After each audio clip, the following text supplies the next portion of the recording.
Bicara home sweet home atau rumah yang ideal, rumah yang kita dambakan, itu akan mudah kita mengerti.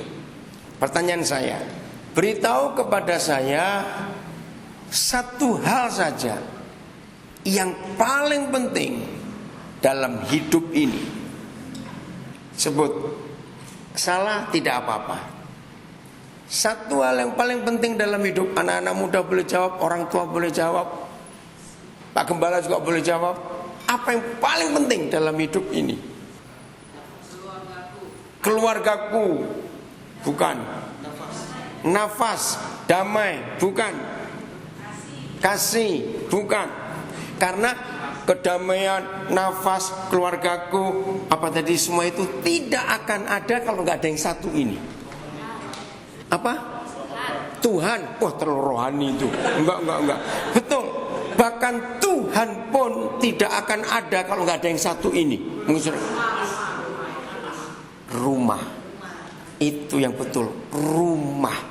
Saudara, orang banyak nggak mikir tentang rumah ini. Ayo kita pelan-pelan.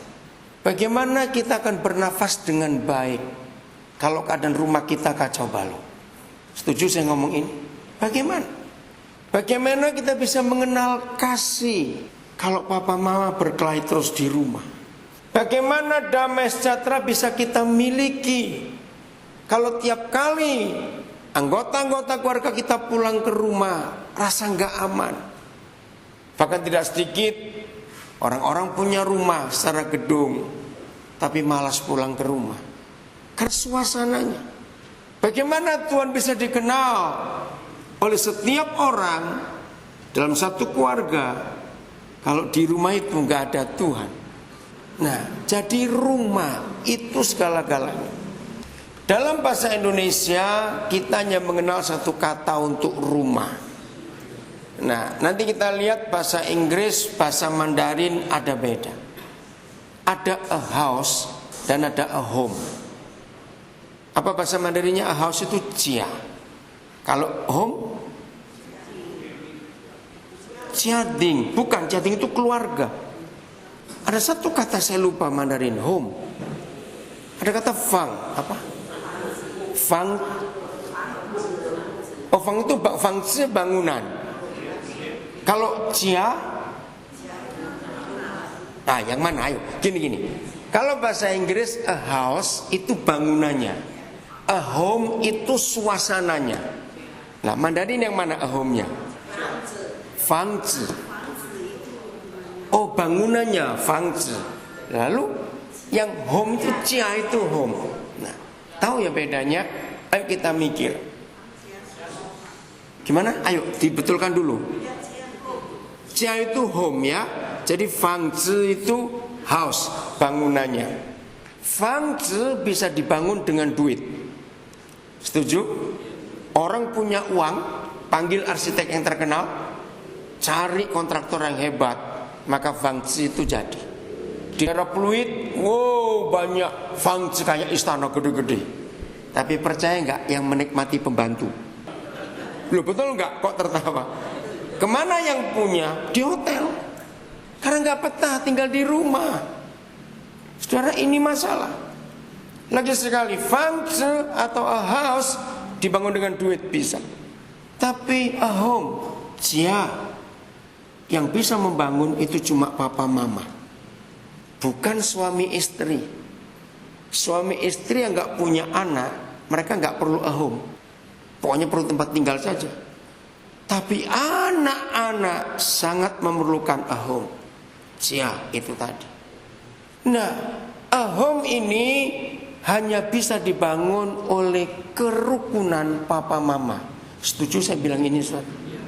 Kalau papa mama tidak harmonis, maka rumah itu jadi neraka. Saya ingin buktikan hal ini. Ketika anak-anak kita masih sekolah minggu, mereka rajin-rajin, luar biasa, hafal ayat Alkitab. Mereka kalau disuruh kuis, Alkitab luar biasa. Tapi mengapa dari remaja ke pemuda, anak-anak remaja yang tadinya hebat, hilang. Saya tidak tahu bagaimana suasana gereja ini. Dalam penelitian saya, hampir semua gereja selalu punya masalah dengan kebaktian pemuda. Kira-kira ya atau tidak? Kemana mereka ini? Maka itu tadi yang menyebut yang penting itu Tuhan. Hari ini saya akan buktikan bahwa rumah itu ada Tuhan, bukan di gereja. Buktinya, orang tua yang aktif, entah dia majelis, entah dia cuantoren, entah dia apa saja dalam gereja, tapi kalau di rumah tidak jadi papa mama yang baik, maka anak-anak itu hilang. Ibu bapak, saya akan sampaikan kebenaran ini. Hanya ada satu hal, bukan dua, bukan tiga, yang menyebabkan anak-anak tidak hormat pada orang tua. Cuma ada satu saja. Bukan karena papa kurang galak sehingga anak kurang ajar, tidak. Yang menyebabkan anak-anak tidak bisa hormat pada orang tua, ketika orang tua itu main sandiwara atau munafik. Kalau di gereja kelihatan rohani sekali, kalau doa sungguh-sungguh, kalau apa saja hebat, tapi di rumah tidak menunjukkan hidup Kristen, anak-anak pasti berontak. Contoh kecil begini, kalau orang tua di rumah rajin bertengkar, ada nggak orang rajin bertengkar di rumah? Banyak, bukan nggak ada lagi, banyak. Ayo kita harus ngaku. Oke. Kalau orang tua rajin bertengkar di rumah, waduh sudahlah pokoknya hancur anak-anak ngeliat. Tapi begitu keluar rumah, entah mau ke gereja, entah mau ke baktian, atau mau ke pesta pernikahan, begitu keluar rumah, dua orang ini sok mesra. Percayalah, anak-anak tidak akan mau pergi bersama pemain sandiwara ini. Kira-kira setuju kalau saya katakan ini? Anak-anak tidak akan mau. Dan begitu papa mama bicara tentang Tuhan, tentang firman Tuhan, tentang gereja, saya jamin anak-anak akan menolak. Kira-kira betul gak saya bicara ini, saudara? Kenapa? Karena papa mama tidak menunjukkan hidup yang benar. Maka itu saya menemukan fakta ini. Ya, ini luar biasa. Coba dengarkan pertanyaan saya. Jadi menurut saudara, di rumah atau di gereja, orang itu bisa berlaku munafik atau pura-pura? Ayo, jawab yang baik. Di rumah atau di gereja kita bisa berlaku munafik atau pura-pura? Nah, itu masalahnya. Saudara, ini masalah terbesar dalam gereja. Mengapa ada orang-orang tertentu kalau kita ajak ke gereja menolak? Sebab mereka tahu model kita di rumah seperti apa. Di rumah kita gak bisa pura-pura. Pak, lucu sekali kalau ada orang di rumah pura-pura. Mau pura-pura sama siapa? Tapi di gereja kita bisa main sandiwara. Dari sini kita melihat ternyata Papa di sorga tidak pernah menilai kekristenan kita waktu di gereja. Katakan amin. Saya ulangi lagi. Papa di sorga tidak pernah menilai kekristenan kita itu selama kita di gereja. Karena di sini kita bisa main sandiwara. Tapi di rumah itu yang dinilai oleh Papa. Dari pagi sampai kembali malam, bagaimana kelakuan kita, baik suami kepada istri maupun istri kepada suami, papa mama dengan anak-anak. Saudara, ini hal yang sangat penting kita perhatikan. Jadi saya kembali lagi, rumah fangzi tadi bisa dibangun dengan duit, tapi jia home nggak bisa dibangun dengan duit. Bahkan suasana rumah itu kita nggak bisa bayar. Itu karena dua orang yang namanya papa mama hidup dalam penuh pengampunan. Mari kita buka ayat ini, Kejadian 2 ayat 8. Kejadian 2 ayat 8. Kalau bisa ada bahasa Indonesia, ada bahasa Mandarin di layar. Nanti kita akan lihat bagaimana cara penulisannya. Operatornya di mana? Oh, nggak ada di atas. Operatornya di mana? Oh, mau dengar juga. Kan di atas bisa dengar juga. Siapa Tommy? Oh, bukan, siapa? Oh, siapa namamu? Nggak apa-apa ya? Ini Tom ini pacarmu atau temanmu? Oh bukan, maaf. Loh, enggak, Tom salah Tom, jangan marah Tom. Cuma Tom, enggak usah marah Tom, saya salah juga, enggak apa-apa. Maaf, jangan marah ya. Oke. Kita lihat nanti ini saudara. Jadi ketika manusia baru dijadikan dan keluarga pertama baru dibentuk oleh papa, maka ini konsep keluarga yang dalam bahasa Mandarin disebut cia, tadi itu cia ding, ya. Itu keluarga. Udah lihat Kejadian 2 ayat 8. Saya mau ganti kata manusia di ayat itu dengan kata keluarga. Coba lihat, ada kata manusia bukan? Selanjutnya Yahweh Tuhan membuat taman di Eden di sebelah timur, lalu ditempatkannya keluarga itu di situ. Karena ini saya pertama kali ke gereja saudara di Muara Karang ini, jangan kaget kalau saya membaca Alkitab bahasa Indonesia saya tidak mau menyebut kata Allah. Saya akan menggunakan terminologi Alkitab Mandarin. Dalam Alkitab bahasa Mandarin, kalau bahasa Indonesia Tuhan, maka itu disebut Yahuwah. Tapi kata Allah dalam bahasa Indonesia, kalau disebut dalam bahasa Mandarin, bisa ada kata Chu, ya, atau Sen, ya. Nah, jadi saya akan membaca sesuai bahasa Mandarinnya. Maaf, karena Allah itu Tuhannya orang Muslim. Kembalikan kepada mereka. Jadi yang betul itu bahasa Mandarin. Udah? Kejadian 2 ayat 8. Siapa namanya tadi? Temanmu Tom? Saya tanya jangan marah Tom ya. Siapa namamu? Santi. Oke. Hah? Santi. Udah San? Oke.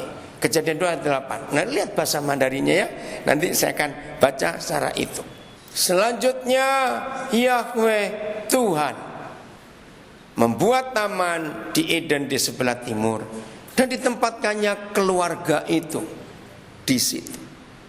Kita nggak punya taman, langsung Mandarinya bisa 2, nggak bisa ya, Santi ya. Di satu layar 2 bahasa bisa nggak kira-kira? Maaf cuma tanya ya San ya. Ya, ini kalau di sini banyak orang-orang yang diberkati Tuhan, harusnya bisa lebih canggih itu. Ya, beli program yang bisa langsung berapa bahasa sekaligus. Ada ya, oke. Nah ini loh manusia. Oke, kita bayangkan begini. Kalau kita mendengar kata taman, cungunya apa taman itu? Yens, ya, taman. Apa yang kita muncul di pikiran kita? Rumput. Apalagi cepat, ayo. Begitu mendengar kata taman, mikir apa? Bunga, rumput, apalagi ayo yang banyak, cepat. Pohon, gedung. Siapa bilang gedung tadi? Mana di taman ada gedung? Aduh. Apa? Oh, teduh. Maaf, itu pasti logat Batak tadi sih, nggak dengar di sini. Teduh, betul. Apalagi taman, burung, indah, bunga sudah tadi, sejuk, sungai. Saya mau tunggu 2 kata nih kalau belum muncul. Nyaman, damai, hijau, betul. Ayo munculkan kata taman. Mendengar kata taman apa? Kupu-kupu, betul. Apa lagi? Apa? Bunga. Saya sudah. Buah. Oke, betul, nggak apa-apa. Saudara, begini, saya percaya. Setiap kali kita mendengar kata taman, yang muncul pasti kesegaran, keindahan, nyaman, teduh, tenang. Betul tidak? Nah, sejak awal, ayo kita kembali pada konsep papa kita di surga, home sweet home itu, bahwa semua keluarga harus ada di sebuah taman. Tapi taman ini dirusak oleh dosa. Ada, oh ya ini kata, saya cuma tahu satu huruf ren di situ. Ya, boleh nggak ada keluarga? Ini kan keluarga bukan? Loh, saya tanya, yang ditempatkan papa di surga di taman itu siapa? Kan keluarga, bukan? Adam dan Hawa. Nah, jadi ini kerinduan papa, bahwa semua keluarga harus ada di taman. Ayo kita bayangkan, apa yang terjadi dengan anak-anak kalau mereka besar dan bertumbuh di taman. Anak-anak akan jadi apa? Ayo cepat jawab. Apa? Betah, betul. Itu kata pertama. Saudara, 100%. Kenapa ada anak-anak jalanan, anak-anak di terminal, anak-anak di pasar? Karena nggak betah di rumah. Kenapa anak-anak nggak betah di rumah? Ingat, bangsa apa saja di dunia ternyata punya konsep yang sama untuk menggambarkan keluarga. Ada satu di antara dua. Wah, keluargamu seperti apa? Kalau tidak seperti apa? Ayo sebutkan. Cuma ada satu di antara dua. Kalau orang bicara keluarga, keluargamu seperti surga atau seperti neraka? Di bangsa apa saja, kalau orang menyebut keluarga, pasti cuma satu di antara dua, neraka atau surga, surga atau neraka. Dan ternyata ini, oh terima kasih Santi, pinter sekali. Kamu kuliah di mana Santi? Bisa buat program ini, wah hebat. Sampai 2 bahasa sekaligus. Tepuk tangan Pak Santi dong, wah hebat sekali nih Santi. Terima kasih ya Santi. Nah saudara, perhatikan. Nah ini, ayo yang ngerti Mandarin. Selanjutnya, betul nggak? Yahweh Tuhan. Mandarinnya bilang apa? Yehovah Sen. Nah, jadi ini harusnya betul. Lagi sekali, kata Allah itu milik orang Islam. Kembalikan saudara. Kita hormati mereka. Yehovah Sen. Membuat taman di Eden di sebelah timur. Di situ ditempatkannya. Apa bahasa Mandarin ditempatkannya? Karena saya suka kata itu. Anje, artinya apa? Diletakkan. Saudara, bayangkan. Kata ini saya temukan seperti seorang mama meletakkan anaknya. Ngerti contoh ini? Bukan meletakkan barang, beda. Ada nggak mama meletakkan anak terus dilempar gitu aja? Nggak mungkin, bukan? Nah, kata diletakkannya, ditempatkannya, itu seperti mama menaruh bayinya itu. Begitu sayangnya papa kepada keluarga di dunia ini. Sambil dengar ini, saya minta masing-masing kita jujur. Kira-kira keluargaku seperti apa hari-hari ini? Dalam hati jawab. Ngerti maksud saya? Sambil kita semua mendengar firman ini, mari kita jujur, keluargaku seperti apa? Seandainya anak-anak yang hadir di sini tanpa papa mama ikut, seandainya ya, dan anak-anak kalian merasakan bahwa rumah tangga papa mamamu seperti neraka, maka tugas kalian mendoakan papa mama. Kalau papa mama hadir di sini, anak-anak tidak, dan kita menemukan keluarga kita seperti neraka, sehingga anak-anak kita nggak betah di rumah, ayo kita bertobat untuk memulihkan. Saya lanjutkan. Apa lawan katanya taman? Kebalikannya apa? Ayo. Gurun. Apalagi? Semak belukar. Saudara, siapa yang tinggal di semak belukar? Ular. Maaf, anak-anak yang kena narkoba dan sejenisnya, entah rusak karena judi, karena pornografi, karena kemabukan, karena apa saja. Maaf, saya harus berkata ini. Itu istilah saya setelah membaca firman ini, bahwa ular yang memagut anak-anak itu, mematok anak-anak itu, maka itu kan mereka kena mara bahaya. Pokoknya cuma ada satu di antara dua. Kalau rumah tangga kita bukan taman, pasti belukar, padang gurun, tandus, gersang, tidak enak, tidak nyaman. Anak-anak Tuhan, jangan marah kalau saya katakan ini. Dalam pengalaman saya sebagai hamba Tuhan, ternyata tidak sedikit suami-suami kalau mau pulang itu telepon orang rumah dulu dengan satu pertanyaan, ibu sudah tidur atau belum? Lucu bukan? Loh, aneh bukan? Pertama saya nggak ngerti, kenapa kamu mau pulang tanya istrimu sudah tidur atau belum? Kira-kira apa maksud suami ini? Biar gak diberi makan.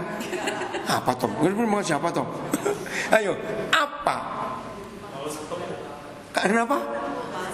Malas ketemu. Betul. Ketemu siapa? Masalahnya tanya dulu.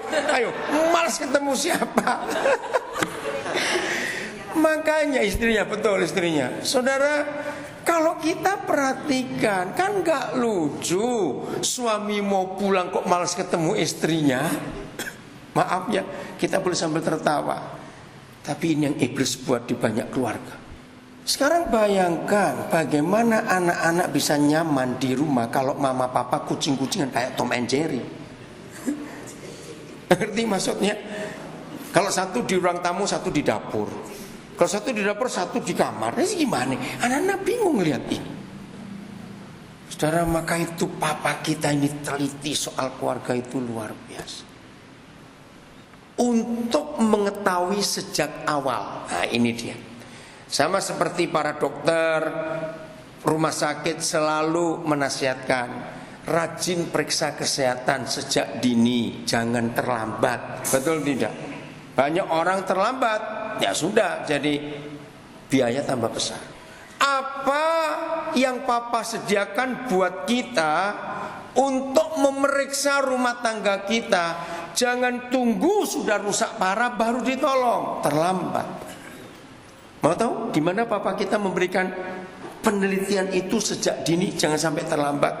Hebat. Kita buka Ibrani 13 ayat 4. Inilah satu-satunya tempat untuk mendeteksi dini, ya, mendeteksi awal supaya penyakit nggak tambah parah di rumah tangga kita.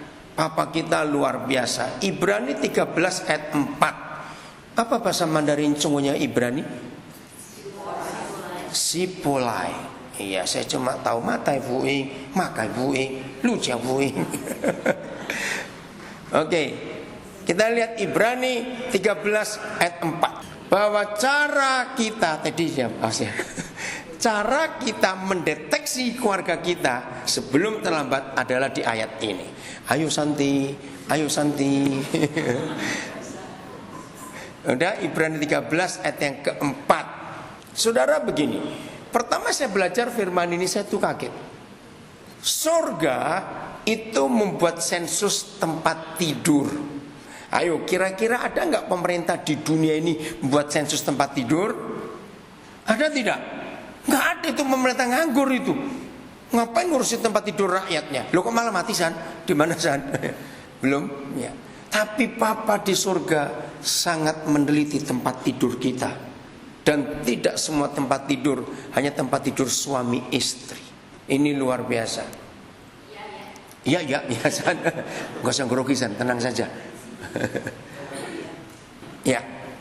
Hendaklah berapa orang? Ayo, berapa orang? Berarti siapa ini? Semua manusia di dunia, enggak cuma yang Kristen. Enggak cuma yang Kristen. Tanggal 21 April yang lalu, saya di kota Subang. Tahu ya Subangnya? Di Jawa Barat. Ada orang Subang di sini. Nah, saya diminta untuk berbicara di kelompok Muslim tentang ekonomi dalam keluarga. Nah, saya ini kalau diminta untuk seminar apa saja, bahan saya cuma Alkitab, saya nggak punya bahan lain. Nah, salah satu yang saya bahas adalah pernikahan. Salah satu penyebab hancurnya ekonomi ketika suami istri tidak harmonis. Bagaimana akan ada berkat di rumah kalau dua orang ini nggak rukun? Lalu saya bicara, apalagi punya satu istri saja ekonomi berat, apalagi punya istri lebih dari satu. Kan hukum mereka boleh menikah lebih dari satu. Dengarkan saudara, waktu saya bahas tentang perekonomian hanya satu istri, tiba-tiba ada berapa yang pakai jilbab itu nyeletuk, setuju Pak, nggak ada perempuan gila sekalipun mau dimadu. Loh, kan saya kaget, kan itu hukum mereka. Ternyata mereka juga nggak setuju, karena faktanya nggak ada perempuan mau dimadu. Ya, itu salah satu contoh. Karena mereka sangat diberkati, maka nanti tanggal 2 Juni saya diminta untuk balik ke Subang lagi. Mereka berkata akan kelompok lebih besar lagi. Saya bilang silakan. Nah kalau saya membahas tentang Alkitab, kalau itu tulisan Musa, saya bilang Nabi Musa. Kan di kitab suci mereka juga ada Nabi Musa. Jadi mereka enggak langsung menolak. Saya kan akan dulu bahasa pendeta. Oke, saya lanjutkan. Jadi firman Tuhan itu untuk semua orang, bukan cuma untuk orang Kristen, untuk semua orang. Maka itu Papa berkata, hendaklah kamu semua penuh apa? Hormat terhadap perkawinan. Izinkan saya belajar bahasa Mandarin. Kenapa huruf ren disebut 2 kali? Itu artinya apa? Oh, semua orang, ren. Oke, semua orang tanpa terkecuali. Saudara perhatikan, penuh hormat terhadap perkawinan. Kepada anak-anak muda yang belum menikah, baik yang sudah punya pacar maupun belum, simpan firman ini. Berbahagialah kita semua kalau kita penuh hormat terhadap perkawinan. Karena semuanya dimulai di rumah. Bagi yang terlambat datang tadi, kalimat pertama yang kita pelajari apa? Apa sih yang paling penting dalam hidup? Jawabannya apa tadi? Rumah, home. Ya, itu paling penting. Saya ngomong dikit lagi ya tentang itu. Orang boleh ikut seminar apa saja. Orang-orang boleh ikut training, sampai ke luar negeri. Orang boleh ikut kebaktian, kebun rohani, retreat yang hebat. Semua dari akhir acara itu kita harus kemana? Pulang, jangan lupa kata pulang. Bagaimanapun acara yang kita ikuti di luar rumah, yang wah pokoknya, kita semua sangat diberkati. Jawab pertanyaan saya, tapi kalau kita pulang ke rumah dan seperti neraka, begitu nyampe rumah saling diam-diaman semua. Saya tanya, ada hasil nggak yang kita ikuti semua tadi itu? Ada hasil tidak? Jawab. Nggak ada. Orang tua perhatikan, ada orang tua kaya mencarikan sekolah anaknya yang terbaik di Jakarta, panggilkan guru les yang terhebat. Saya mau yakinkan, tapi kalau hampir tiap malam papa mama bertengkar, hampir tiap malam, anak-anak bisa pintar enggak? Ayo jawab, anak-anak bisa pintar tidak? Enggak. Karena mereka stres. Tiap kali anak-anak mau tidur mereka saya takut, ribut lagi enggak ya? Ribut lagi tidak ya? Nah kalau anak-anak mau tidur saya was-was seperti itu, bagaimana bisa belajar tenang? Besok paginya pasti ngantuk. Saudara, maka itu rumah ini penting. Rumah itu enggak harus bangunannya mewah, megah, besar, enggak. Sekecil apapun rumah, sebesar apapun rumah, kalau suami istri harmonis, itulah surga. Jangan kita lupa konsep ini. Saya teruskan. Maka itu ketika 2 orang yang disebut suami istri tidak menghormati perkawinan, disitulah neraka timur. Apa yang Papa maksud dengan tidak menghormati perkawinan? Dia berkata, dan janganlah kamu mencemarkan tempat tidur. Kalau dalam bahasa Inggris disebut the marriage bed, tempat tidur pernikahan. Sungguhnya ada enggak itu? Cuma tempat tidur saja? Tempat tidur. Saudara, apa kata lain cemar? Mandarinnya pakai apa cemar itu? Uwe, artinya mengotori. Dengar ya suami istri, kotornya tempat tidur kita bukan karena terlalu sibuk, gak ada pembantu selama 3 bulan supaya gak dicuci. Bukan. Tapi kotornya tempat tidur kita karena ada apa dan apa. Lo baca, ada apa dan apa? Ayo anak-anak muda kalian baca, ini penting. Ada apa dan apa? Perjinan dan persundalan. Itu kotornya tempat tidur kita. Bukan karena gak sempat cuci, tidak. Nah sekarang kita menemukan, jadi pendeteksian sejak dini sebelum rumah tangga makin rusak, awalnya lihat, perhatikan suasana tempat tidur. Saudara, ayo kita buka. Ternyata ayat ini luar biasa.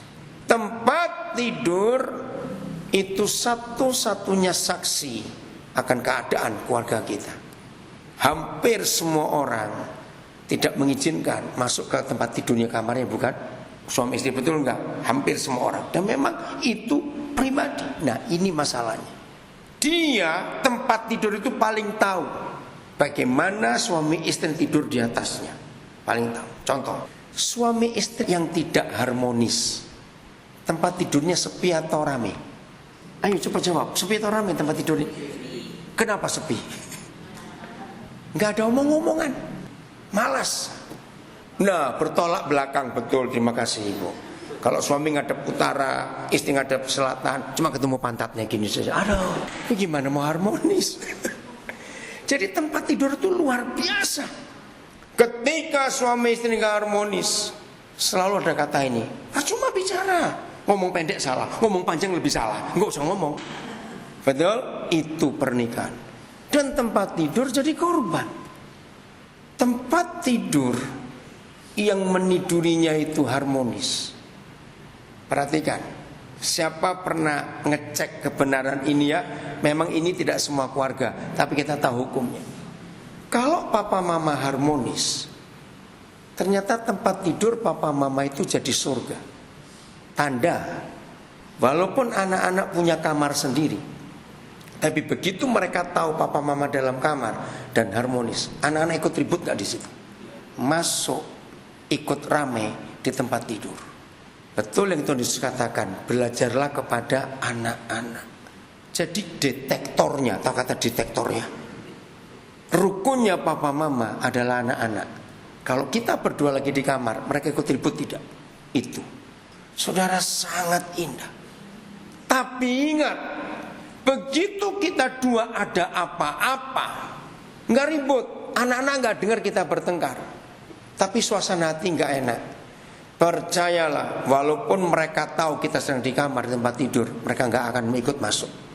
Suasananya beda dan anak-anak bisa merasakan.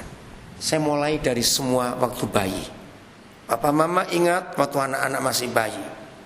Setiap kali papa mama nggak beres berdua, percayalah bayi-bayi kita akan gelisah waktu tidur malam.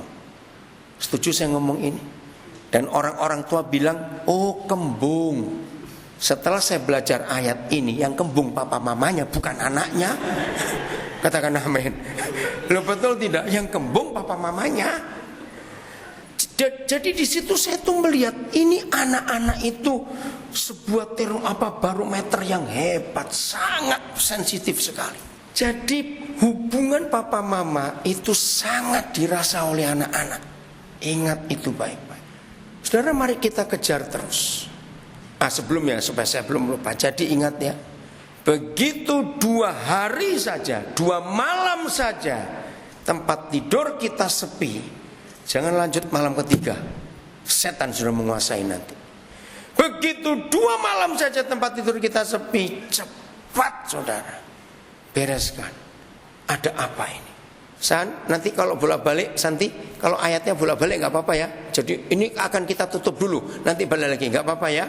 Oke, saya mau buktikan ini saudara. Ya, Efesus 4 ayat 25, 26, 27. Satu-satu dulu ya. Efesus 4. Ini bicara tempat tidur juga. Papa kita itu luar biasa. Efesus 4 ayat 25, 26, 27. Ya, ini tentang tempat tidur lagi. Nanti kita lihat. Memang nggak ada kata tempat tidur di situ, tapi waktunya diberitahu bahwa itu waktunya tidur. Udah, Efesus 4 ayat 25. Buanglah apa? Dusta. Buanglah dusta. Dan berkatalah benar, berkatalah jujur seorang akan yang lain. Jangan kita saling mendustai, sebab kita sesama anggota. Nah, dari kata sesama anggota, saya menemukan bahwa ini papa mama atau suami istri. Dengar baik-baik. Ada banyak hal bisa melukai, menyakiti hati. Ditipu teman, sakit hati enggak? Difitnah, sakit hati tidak? Banyak. Tapi ingat, hanya ada satu kejadian yang sangat membuat kita sakit hati dan paling sakit hati.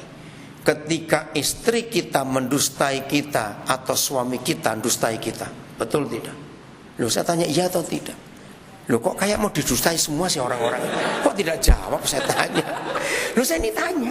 Maafkan saya nggak bisa bahasa Mandarin. Saya ulangi lagi. Ada banyak hal yang bisa menyakitkan hati. Betul? Ditipu orang sakit toh? Difitnah orang sakit. Dibohongin juga sakit. Tapi sakit hati yang paling sakit adalah ketika suami mendustai istrinya dan istri mendustai suaminya. Bahasa Mandarin pakai kata apa? Dusta, buang dusta. 25 ya bukan 24 ya. Saya bilang apa tadi? 25 ya. Fang Yen. Huang Yen. Itu betul mendustai? Ada kata beda enggak? Ayo apa? Bohong. Ya bohong, dusta. Suami istri jangan mendustai. Jangan. Itu menyakitkan. Betul tidak? Ada yang mau didustai? Nanti saya ajari. Ayo. Kalau saya mau didustai. Anak-anak tidak akan suka ketika papa mama itu bohong. Betul tidak anak-anak? Enggak suka. Itu menyakitkan. Ayat 26. Nah, di dalam bahasa Inggris itu disuruh marah. Be angry. Cunggunya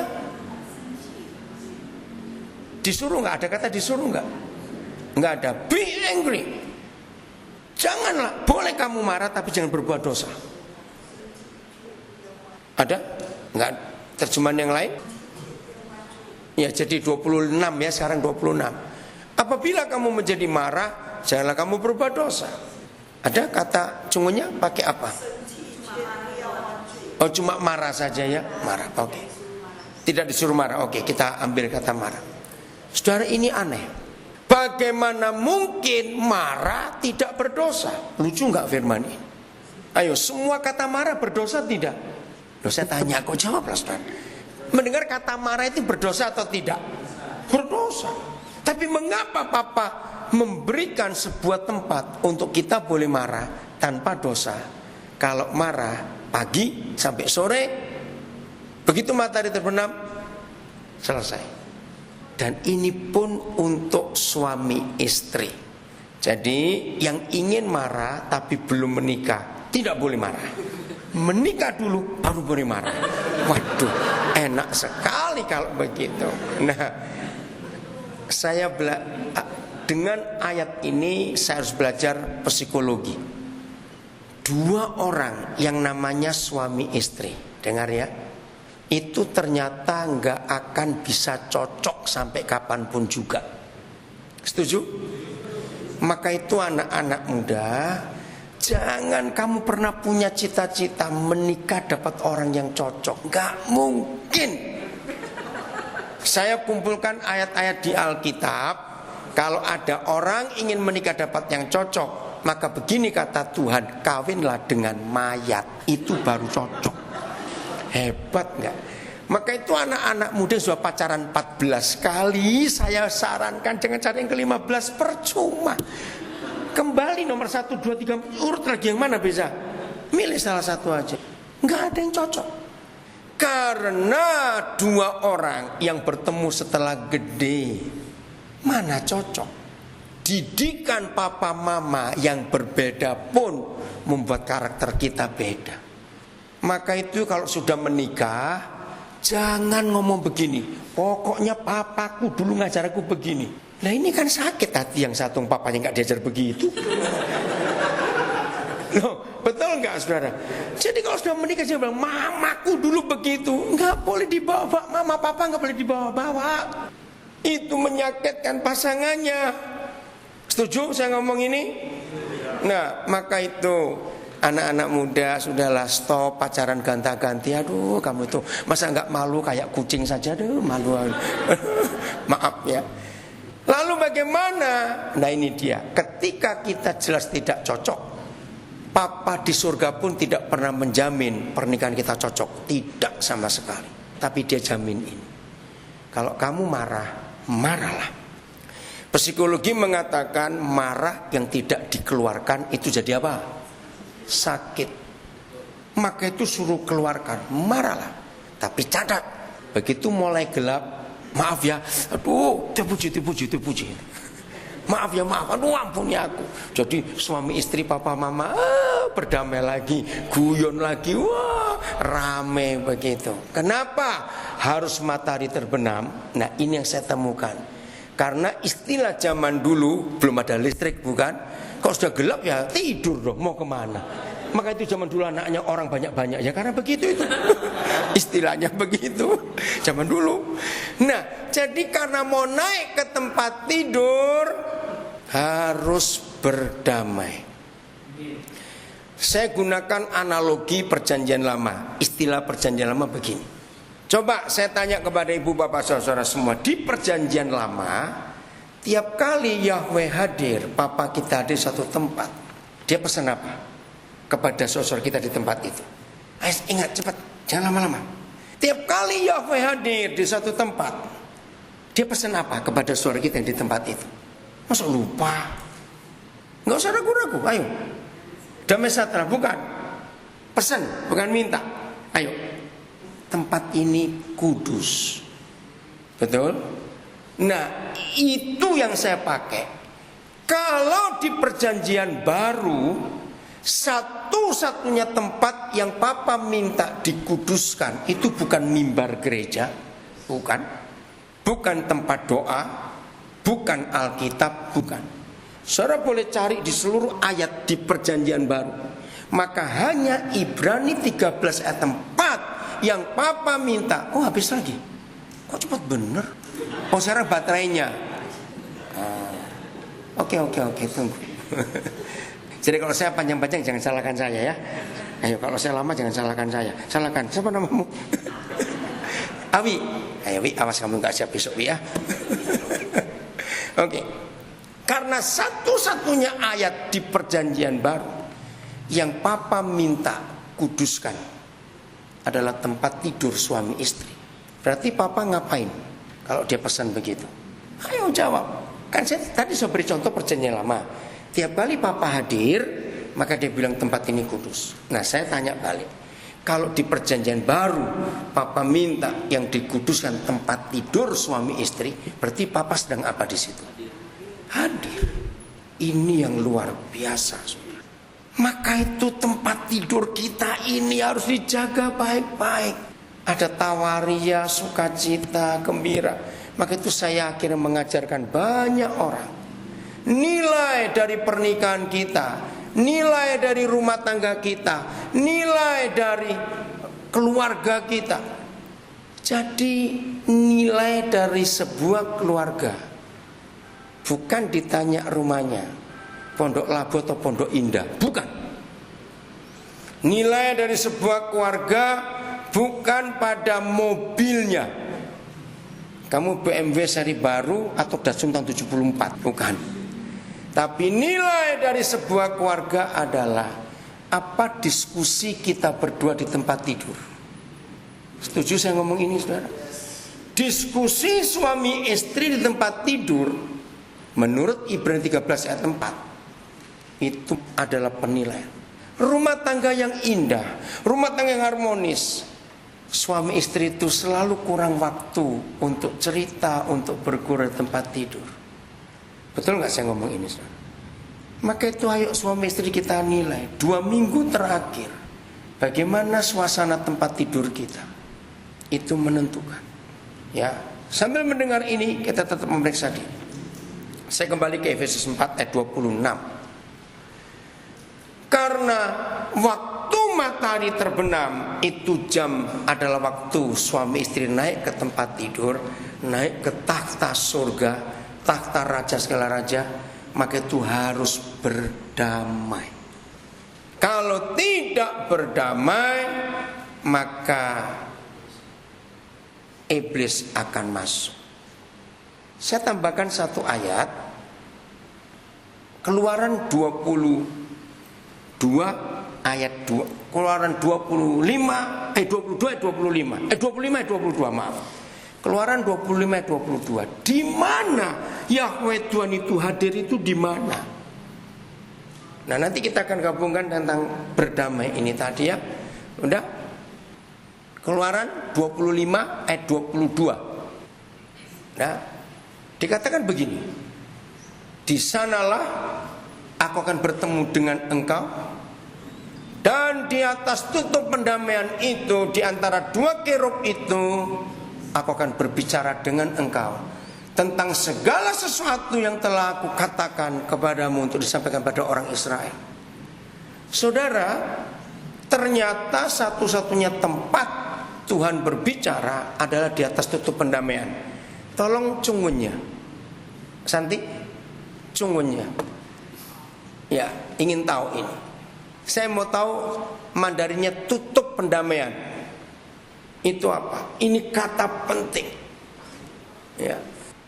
Ada yang sudah buka Mandarinnya? Tutup pendamaian. Seencuo, apa itu ayo? Oh, tempat tutup pendamaian. Coba ini ya, kita lihat. Ayo kita belajar. Maka itu saudara, kalau saudara nggak sempat sekolah apa-apa, sekolah bahasa asing, itu penting sekali. Ayo, tutup pendamaian apa di sini? Cungun cencingnya bilang apa? Ayo, saya mau tunggu. Tutup pendamaian. Inggrisnya the mercy seat. Mercy itu anugerah, seat itu takhta. Tidak pakai tutup. Nah, nama pendamaian ada enggak? Tempat ada kata seperti pengadilan, berdamai. Ada kata itu? Enco apa? Tempat pendamaian, ada kata itu enggak? Ini penting saudara. Jadi Yahweh itu hadir, bukan di mimbar, bukan di kebaktian lebih dulu, tapi ditutup pendamaian itu, the mercy seat bahasa Inggrisnya. Seatnya ada. Nah, duduk itu apa? Seencuo. Tutup itu ya, mercy seatnya. Nah, jadi cungunya pakai mercy seat juga. Berdamai. Begitu suami istri tidak berdamai, tempat tidurnya jadi kotor. Karena bermusuhan di situ. Ya, hati-hati. Kembali ke Efesus 4 masih ayat 26. Jadi begini Papa Mama, sangat murah hati Tuhan kita. Kalau kita nggak cocok dengan pasangan kita, ributlah. Tapi pokoknya pagi sampai sore. Amin. Begitu malam berdamai.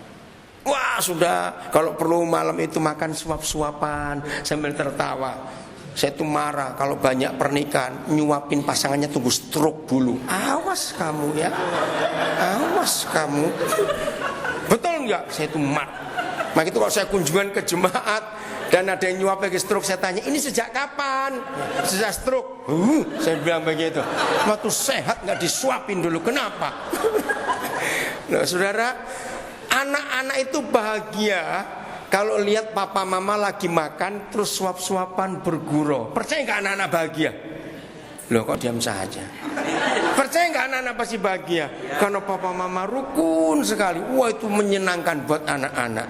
Jadi itu papa mama. Jadi malam berdamai, sukacita, naik ke tempat tidur, wah sudahlah macam-macam. Tidur setelah doa tidur. Besok pagi-pagi bangun dengar ayam kuruyuk gitu. Mau apa kamu sekarang? Ayo kemarin kenapa kamu begitu? Lanjutkan, nggak apa-apa. Sampai ayo jawabnya sore.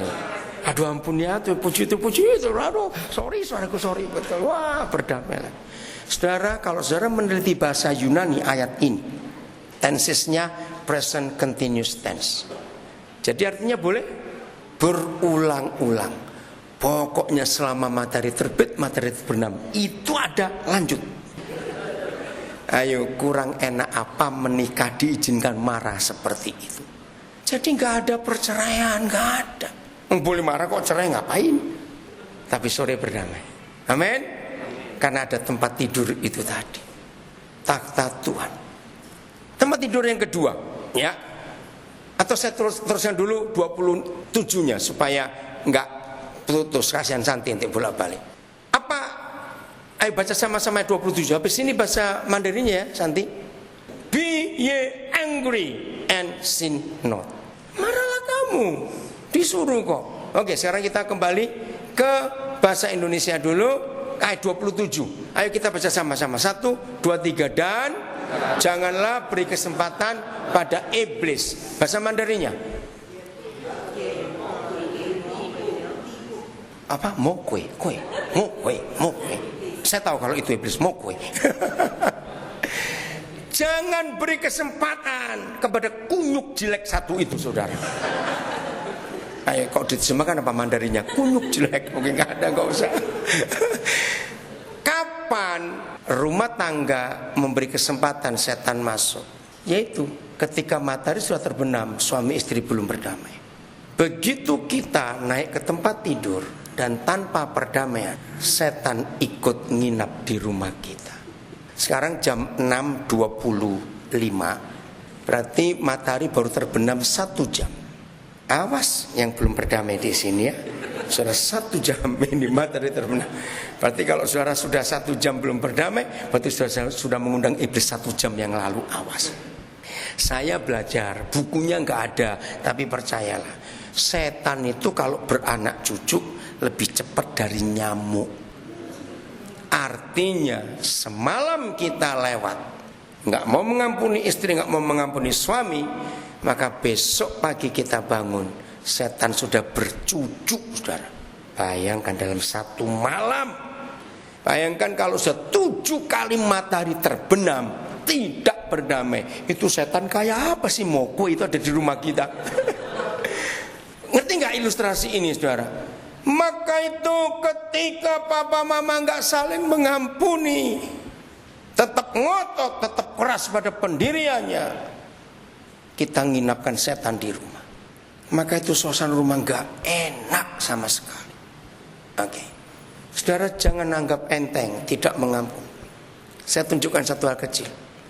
Mungkin di antara saudara mendengar firman ini berbantah, Pak Daniel, saya tuh nggak marah kok, cuma jengkel. Sama, nggak marah cuma jengkel. Awas itu. Jengkel itu pun artinya tidak mau mengampuni. Betul? Dari jengkel itu pasti muncul diam. Betul? Orang jengkel mau ngomong nggak? Nggak akan. Nah ini masalahnya.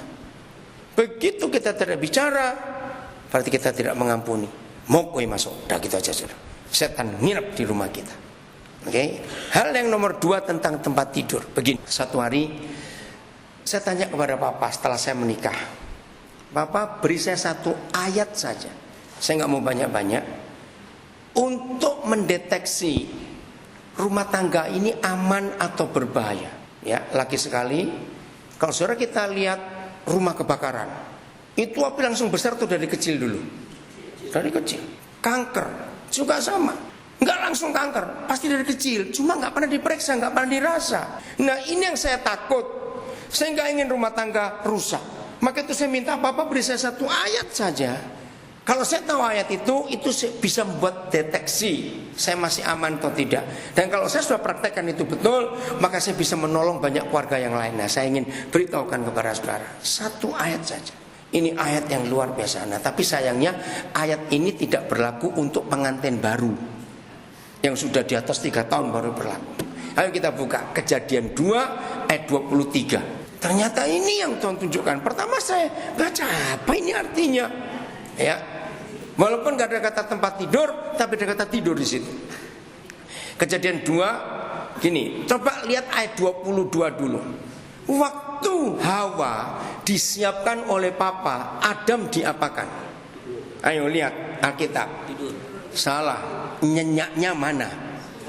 Nah, kalau baca harus lengkap. Awas gak lengkap. Tidur nyenyak. Coba lihat cungwennya. Ada kata nyenyak enggak? Itu penting sekali. Nah di dalam ilmu medis, kenapa harus tidur nyenyak? Karena kan operasi tulang rusuk. Masa bius lokal? Adam kesakitan dong. Maka itu kata tidur nyenyak adalah bius. Nah coba tolong baca ayat 22-nya Santi. Kata tidur nyenyak ada enggak? Atau cuma tidur saja? Ada ya? Tidur nyenyak juga? Oh 21, maaf, terima kasih 21. Betul, cunggunya juga ada tidur nyenyak. Jan sui, jadi nggak cuma sui saja, tapi tidur nyenyak. Nah, oke, Santi nggak usah, dah cukup harus dibacakan. Nah sekarang ini, begitu Hawa selesai dibentuk oleh Papa, Adam pasti apa? Maksud tidur terus nggak lucu dong. Begitu Adam pasti bangun. Nah ini dia tempat tidur lagi ya. Begitu Adam bangun dari tidur nyenyaknya tadi, dia lihat siapa? Hawa, perempuan. Nah apa? Oke, kenapa Pak? Lihat apa? Wah betul, kok ada manusia, betul itu kan kaget bukan? Surprise itu. Nah ini dia. Saya tanya, berarti selama Adam hidup dia pernah lihat cewek enggak? Lo kan ada anjing cewek, kucing cewek, kuda cewek. Salah sudah jawabnya. Sudah, cuma orang itu yang enggak lihat. Betul sekali. Nah, jadi begini, saya kagum sekali. Oh Bapak engkau baik, terima kasih. Besok istri-istri bangun agak siang. Serius, ini ayatnya. Oke? Saya nggak tahu Mandarinya, tapi Indonesia. Lalu berkatalah manusia itu setelah dia bangun. Oke, coba apa intonasikan yang betul kata inilah dia. Itu intonasinya bagaimana? Ayo. Ini dia, betul. Wih, pinter. Ibu sini, Bu, mau disuting sebagai Bu. Dah apa sini, Bu. Enggak apa-apa, betul sini, Bu. Ayo, coba peragakan sini, Bu. Loh, enggak apa-apa. Ayo gimana? Ini dia. Nah, itu dia, tepuk tangan. Serius dengar ya, begini. Saudara, ini betul. Jadi begini suami-suami, jujur ya jujur. Mengapa Papa mendeteksi rumah tangga kita dengan ukuran bangun tidur? Karena ada bangun tidur ya? Loh, ya atau tidak? Iya. Oke. Karena secara fakta orang bangun tidur itu masih asli, belum dicat. Berarti kata itu termasuk baunya pun asli, saudara. Nah, begitu suami Pak Gito terus noleh ke samping, jujur apa reaksi kita? Begitu kita para suami bangun, terus kita menggeliat, terus ngelihat ada seonggok daging tergolek di samping kita. Jujur, apa reaksi kita? Begitu kita bangun, terus lemes, aduh. Tahu? Berarti dia terima istrinya enggak? Loh, suami itu terima istrinya enggak? Berarti kalau dia lemes. Loh, saya tanya. Suami itu menerima istrinya enggak waktu dia bangun lihat istrinya? Aduh, bukan. Inilah dia kayak tadi itu. Maka itu para suami harus kita pakai ayat ini untuk mendeteksi keluarga kita. Jadi besok para istri bangun agak terlambat. Begitu suami bangun dulu, pura-pura tetap tidur. Tunggu reaksinya apa. Begitu sama-sama bangun langsung, tadi jujur kamu reaksi apa? Lihat aku tidur. Cepat, ayo reaksi apa kamu tadi? Gitu kan dong para istri. Nah, tolong para majelis, para gembala, ini cara melayani jemaat yang sudah menikah. Saudara bayangkan kalau ada suami bangun, itu ini gemuknya kamu, awas kalau begitu. Saudara, ini ayat luar biasa betul. Jujur ya para suami, jujur ya besok ya, awas. Kalau perlu saling telepon. Tadi pagi suami ngomong apa? Ayo saling telepon, tanya. Saudara, selama kita masih mengagumi istri kita pada waktu kita bangun tidur, berarti keluarga kita aman. Jadi ngerti? Ada ayat yang mengatakan tentang tempat tidur, enggak cuma Ibrani 13. Maka percayalah, kalau di keluarga kita ada hubungan semanis itu suami istri, papa mama, surga ada di keluarga kita. Amin. Anak-anak akan bahagia dan betah di rumah. Makan pun jadi enak, apa saja jadi indah, karena kasih itu ada. Kalau nanti ada yang mau tanya, silakan ya, saya berikan waktu. Kembali kepada kata taman tadi. Membangun taman yang fisik mahal atau murah? Mahal. Perlu banyak macam-macam alatnya, bunganya, pupuknya, pohonnya, semuanya ada. Tergantung besar kecil lahannya. Tapi membangun taman yang Tuhan mau untuk keluarga kita ternyata enggak mahal. Bahkan bisa gratis. Sebab alat yang diperlukan untuk membangun taman, untuk menjadikan rumah kita home, satu alat namanya mengampuni. Apa alatnya? Mengampuni. Betul? Kalau suami istri rajin dan terus-menerus mengampuni, saling mengampuni, maka setan gak punya tempat ada di keluarga kita. Amin. Ayo kita jujur, saudara. Saya tanya begini kepada saudara. Menurut saudara, definisi orang jahat itu apa? Ayo cepat. Tidak baik, salah. Benci, salah. Dendam, bukan. Ayo, orang jahat tidak mengampuni. Oh, saya dengar tadi Awi, bukan Wi. Nggak mau pakai itu Wi. Orang jahat bukan pembunuh, bukan perampok, bukan pemerkosa. Dengar ini. Orang jahat itu adalah kalau dirinya tahu dia sering salah, tetapi menuntut orang di sebelahnya nggak boleh salah, itu jahat. Kok nggak amin? Saya ulangi lagi, orang jahat itu bukan pembunuh, bukan perampok, bukan pemerkosa, bukan yang itu. Tapi kalau dirinya tahu sering salah, tapi menuntut orang di sampingnya nggak boleh salah, itu penjahat. Betul? Oke. Ternyata kita semuanya penjahat. Loh, enak aja nuduh. Dengar baik-baik. Semua pertengkaran di pernikahan kita karena kita menuntut orang di samping kita nggak boleh salah. Jawab ya atau tidak? Setiap kali kita berdua ribut karena kita marah, kenapa kamu salah? Lu ya atau tidak? Kalau kita tidak pernah menuntut untuk nggak boleh salah, ada nggak pertengkaran di rumah? Lu ada tidak? Tidak. Maka itu ayo saya buktikan 3 kali. 1. Kemarin kita pernah salah nggak? Ayo jawab. Ada nggak orang nggak pernah salah seumur hidup? Betul. Ada, patung. Itu kan orang, patung. Saya ulangi lagi. Apa orang jahat tadi? Ayo cepat. Apa itu orang jahat? Cepat. Tahu dirinya sering salah, tapi menuntut orang nggak boleh salah. Itu jahat. Jadi ada orang nggak bisa salah. Ayo. Apa? Ada patung. Oke. Jadi semua kita pernah salah. Hari ini bisa salah nggak? Besok akan salah nggak? Akan. Betul? Ya sudah. Kalau kita sadar kita pernah salah, bisa salah dan akan salah, jangan paksain di samping kita untuk nggak salah. Begitu kita lihat dia salah, langsung ngomong, sama-sama kita ya, itu sudah selesai. Kalau itu yang kita buat, pernikahan itu aman. Ayat terakhir. Kalau saya lihat wajah saudara masih bisa tahan sampai malam nanti ini, kelihatan wajahnya ini. Betul enggak? Padahal saya sudah ngomong 1 jam lebih. Oke, ayat terakhir. Begini.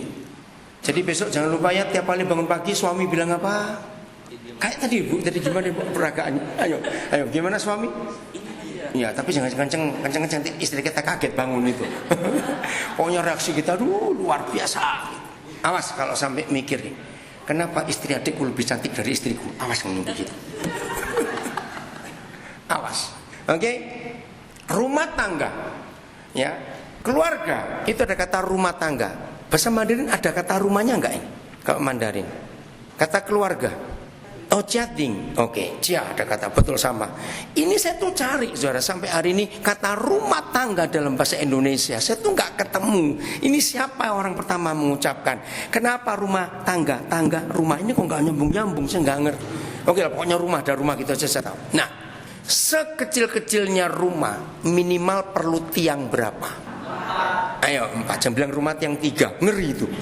Bagaimana? Apakah cuma 2? Waduh, jadi bagaimana? Nah, satu hari saya tanya pada Roh Kudus tunjukkan saya 1 ayat saja untuk mengetahui itulah 4 tiang pernikahan. Ternyata ada. Saya kaget. 1 Korintus 13 ayat 7. Santai cepat. 1 Korintus 13 ayat 7. Ternyata ada 4 tiang dalam pernikahan kita. Dan Roh Kudus tuliskan ini sebagai firman Tuhan buat kita semua. Maka itu kalau ada rumah tangga goyang, jangan sibuk periksa fondasi, pasti aman. Periksa tiangnya. Dari 4 tiang ini mana yang goyah? Temukan. Mudah? 1 Korintus 13 ayat 7. Saya baca dengan kata kasih, karena semuanya tentang kasih, bukan? Tiang pertama berbunyi, kasih itu apa? Menutupi segala sesuatu. Conggonya bilang apa? Menutupi. Sama, menutupi. Pauyong. Ya, segala sesuatu. Apa lawan katanya menutupi? Membuka. Bahasa pernikahan mengungkit. Belum Pak, satu-satu dulu Pak tiangnya, jangan kecepatan Pak. Bapak ini semangat. Ini semangat atau ingin cepat pulang? Yang mana? Maaf. Saudara, ayo kita teliti 4 tiang ini. Dalam bahasa rumah tangga, oh ya, ya cunggunya 1, 2, 3, 4 tuh itu cunggunya pendek betul ya. Bahasa Indonesia panjang segitu.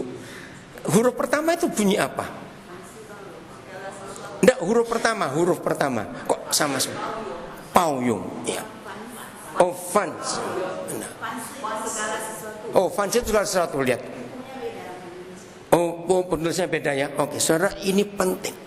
Saya mau tanya, adakah manusia itu senang diungkit-ungkit masa lalunya? Nah, begitu kita menikah, jangan suka ungkit dulu. Jangan. Langsung tutupi. Amin. Sudah yang dulu biar dulu. Maka itu kalau bertengkar suami istri, jangan bilang, aku ingat mamamu ngomong apa dulu. Wih, dulu lagi. Stop. Apalagi sampai nyebut aku tahu mantan pacarmu. Ini apaan lagi nih? Ya nah itu sudah lewat jauh. Setuju? Ini tiang pertama, tutupi. Nggak usah diungkit-ungkit lagi. Maaf ya, saya ngomong kalimat ini. Segoblok-gobloknya orang goblok, mau nggak diungkit-ungkit? Jawab, nggak mau. Apalagi yang pinter, itu maksudnya. Tiang kedua, kasih itu percaya segala sesuatu. Contohnya sama? Siang sin. Artinya percaya sin. Ya, saya tahu sin itu iman jin. Oke. Ternyata ini penting sekali. Buat saya dari 4 tiang ini, tiang nomor 2 ini mutlak. Percaya segala sesuatu. Apa lawan katanya percaya? Jangan bilang tidak percaya, awas. Ayo, saya duluin. Oh, enak aja, bukan. Ayo, apa lawan katanya percaya? Bukan tidak percaya, bukan. Ini untuk, nah, ibu ini pintar sekali ya. Curiga, saudara. Betul. Apa cunggunya curiga? Curigation, gitu bukan? Wai. Saudara dengarkan. Semua pernikahan tidak perlu ke pengadilan untuk ngurus surat cerai kalau mereka dua sudah curiga. Betul tidak? Begitu suami mencurigai istrinya, istri mencurigai suaminya, berarti tiang kedua ini roboh. Nggak percaya lagi. Hati-hati. Ada banyak rumah tangga lebih percaya tetangga, percaya ipar, percaya orang lain. Kira-kira ya atau tidak? Omongan siapa yang kita lebih percaya itu menentukan bagaimana jadinya rumah tangga kita. Apalagi yang percaya SMS itu gobloknya luar biasa. SMS gratis kok, lo betul tidak? Lo kan goblok, SMS dipercaya itu, aduh ini orang. Betul?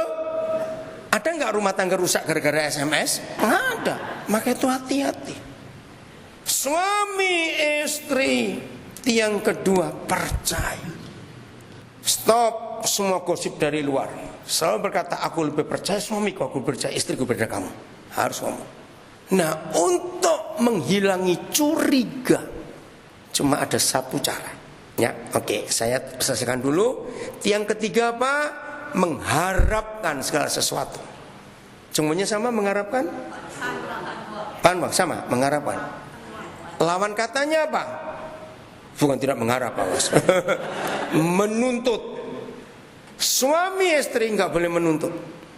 Suami istri nggak boleh berkata gini, awas ya, aku tunggu 3 hari, nggak berubah, awas. Wih, galak betul. Enggak. Sesalah-salahnya istri, sesalah-salahnya suami, kita tetap harus berkata, aku berharap kamu berubah. Aku berharap kamu berubah. Lihat Tuhan Yesus dengan kita. Dengan semua kesalahan, kelemahan, kekurangan ajaran kita. Yesus menuntut atau mengharapkan kita? Coba, Yesus menuntut atau mengharapkan kita? Dia mengharapkan. Daniel, kapan kamu berubah? Itu jembatan kulit belum jadi, sampai jadi kamu kok nggak berubah, misalnya begitu. Saudara, jadi jangan pakai ukuran enggak lah, aduh ini pernikahan. Jadi suami istri harus mengharapkan. Suami istri bukan jaksa penuntut umum. Setuju? Suami istri bukan wasit sepak bola. 2-1. Awas kamu 2 sama. Loh. Setelah 2 sama 3-2. Ini apa-apa ini pernikahan seperti itu. Maka itu ampuni. Yang keempat apa? Sabar menanggung salah sesuatu. Semuanya sama juga, sabar. Jenai, jadi sabar itu ya. Apa saja dua-dua kita pikul. Jangan satu-satu. Hebat gak kalau 4 yang ini aman di keluarga kita? Loh, hebat tidak? Hebat. Oke, saya kembali ke yang pertama dan ini saya akhiri. Ya. Kejadian 2:25. Untuk curiga tidak masuk ke pernikahan kita, ada firman ini yang menolong kita. Kejadian 2:25. Manusia dan istrinya itu apa? Telanjang. Tapi mereka tidak berasa malu. Nanti kita lihat mandarinya. Saudara, saya pertama baca ayat ini saya tertawa geli pada papa. Saya bilang, "Papa, ngapain ditulis? Sebab semua orang tahu nggak kalau Adam dan Hawa itu telanjang? Ayo jawab, tahu tidak? Ayo, kalau tahu nggak ditulis, kita tahu nggak mereka telanjang? Jawab. Tahu, karena belum ada pabrik tekstil zaman itu. Tapi kenapa Papa berfirman? Saya menemukan rahasia ini luar biasa. Kata telanjang di ayat ini, nah ini 2. Mereka keduanya telanjang, manusia dan istrinya itu, tapi mereka tidak merasa malu. Mandarinya sama? Sama ya? Nggak ada kata nggak merasa malu? Oke. Jadi ini tidak bicara tentang seks. Catat, saudara. Lalu bicara tentang apa? Ini bicara tentang keterbukaan, kejujuran, ketulusan suami istri. Jadi di mana ada keterbukaan, di mana ada ketelanjangan suami istri, maka nggak ada curiga. Ada curiga karena ada yang ditutupi. Betul tidak? Begitu suami menutupi sesuatu atau istri menutupi sesuatu, yang satu rasa nggak bahwa ada yang disembunyikan ini? Nah, itu dia. Karena rasa, kenapa dia begitu ya?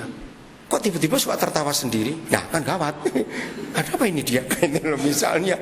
Nah, karena ditutupi. Maka itu begini firman Tuhan. Suami istri yang lagi berdua, duaan ya, tato handphonenya bunyi. Dilarang keras, bilang sorry aku minggir dulu, terima telepon, awas. Loh, ngerti nggak maksudnya ini? Loh, ngerti tidak? Jadi kalau ngerti itu apa jawabannya? Jadi kalau teleponnya bunyi harus, loh harus apa? Ya dijawab, ya pasti dijawab iya toh. Maksud saya di mana terima teleponnya? Di situ juga. Tidak boleh sembunyi. Kalau handphone masing-masing pakai PIN, harus saling tahu PIN-nya nomor berapa. Suami istri tidak boleh punya hobi delete SMS, awas. Loh, harus tahu apa yang di SMS. Serius. Kok ini wajahnya kok nggak enak semua ini kan? Suami istri boleh punya nomor tabungan di bank yang berbeda, silakan. Tapi jumlah harus saling tahu. PIN ATM tidak boleh diganti tiap 2 jam, awas. Itu nganggur sekali itu. Awas. PIN-nya suami harus istri tahu, PIN-nya istri harus suami tahu. Tidak boleh tidak. Saya pakai ayat ini. Yesus pernah berkata, sebab di mana ada apamu, di situ ada apamu. Ayo, apa itu apa? Sebab di mana ada hartamu, di situ ada hatimu. Nah, ini yang saya pakai. Jadi, kalau suami istri pisah harta, hatinya pisah. Itu namanya cerai. Serius. Maka itu kalau saya konseling pernikahan, orang tua saya akan libatkan. Maaf orang Tionghoa, banyak ternyata orang tua Tionghoa Kristen sudah minta sebelum anak menikah pisah harta. Saya marah. Kalau orang tua waktu saya konseling untuk anaknya menikah dan saya akan tanya masalah harta, saya tanya begini, Nanti waktu anak menikah, ibu bapak akan memberi sesuatu enggak? Oh iya. Pertanyaan kedua, untuk dia atau untuk mereka? Saya tanya. Oh, tidak untuk mereka, untuk dia saja. Misalnya begitu. Baik, saya sampaikan kepada anak. Saya sudah tanya papa mamamu, mereka akan beri kamu sesuatu, tapi bukan untuk kalian, cuma untuk kamu. Terimalah pemberian itu dengan terima kasih, tapi titipkan kembali. Ngerti nggak maksudnya? Apa yang terjadi pada papa mama ini, kalau harta untuk sanaknya bukan untuk keluarga anaknya, berarti akan sering telepon, masih utuh nggak, kurang berapa, kamu kasih siapa? Nah itu masalah. Nah apa jadi mantu nggak stres? Karena dicurigai terus. Dan yang paling jahat, 100% papa mama minta anak yang mau menikah pisah harta. Alasannya cuma satu, supaya kalau cerai nggak sampai repot. Ini kan penjahat besar. Anak belum menikah sudah dipersiapkan perceraian. Ini orang tua gila. Catat baik-baik. Maka itu papa mama jangan merusak rumah tangga anak kita hanya karena harta. Telanjang itu terbuka, nggak ada rahasia termasuk duit. Maaf, kalau ada di antara kita yang sudah menikah sekian tahun, bahkan sudah punya cucu juga, uang masih dirahasiakan, saudara berzina. Karena bukan suami istri, karena hatinya nggak nyatu. Ini penting kita bongkar. Maka itu tiang kedua itu penting, percaya segala sesuatu, nggak boleh ada curiga sama sekali. Betul-betul ayat terakhir, ayat 24-nya, pasal 2 Kejadian 24. Ini firman juga aneh, saudara. Kenapa aneh? Lihat, laki-laki akan apa? Meninggalkan ayahnya dan ibunya dan bersatu dengan istrinya, sehingga keduanya bukan lagi dua tapi satu. Nah, buat saya juga aneh. Untuk apa Yahweh Tuhan berfirman kepada Adam dan Hawa tentang orang tua? Kan mereka nggak punya orang tua, nggak punya mertua. Loh ya atau tidak? Tapi ini yang dipersiapkan Yahweh Tuhan. Ternyata 80% buat orang Asia seperti kita, retaknya rumah tangga ketika orang tua ikut campur.